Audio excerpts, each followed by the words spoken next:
My politics are in the centre-left, and I don't know any centre-left political party in the world, probably, who's found a way of explaining to people the post-industrial world. We were all formed by trade unions out of industrialization, and we need to find some answers to a world where people are living much longer, they're cycling through many careers, they're holding down lots of different jobs simultaneously, where all of the certainties of the past are over, and we have to create some hope and some future for everybody, not just the elite in Palo Alto. And that's why I'm here, because I want to try and help think about that, and in particular think about how we change our education system to better prepare young people for a very different working environment to when I left school 30 years ago. I think we need to help teachers change. We need to help them through professional development, through looking at their training, through the accountability and qualification systems that govern how teachers behave, to help them move from essentially being people who deliver content into people's minds and then test their recall of that content in tests, to people who coach learning. Now, some people say that when you train people in skills such as communication and collaboration, it's a little hard to measure that, but if you teach people facts and test them, you can measure the progress. So is that a reason why people are still sticking with the idea of we want measurable results? Yeah, that's a really good excuse, but it is only that.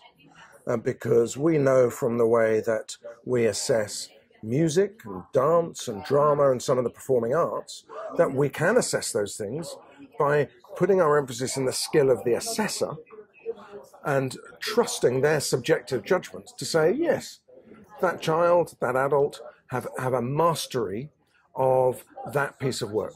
Now we're talking about increasing people's ability to collaborate, but competition is a very powerful driving force in business.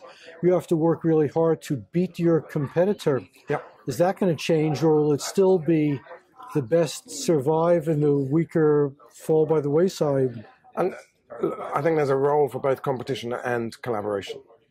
One of the things that I perceive in the labour market amongst the more able and higher achieving members of the labour market is those young people are starting to choose employers, not rather than employers choosing them.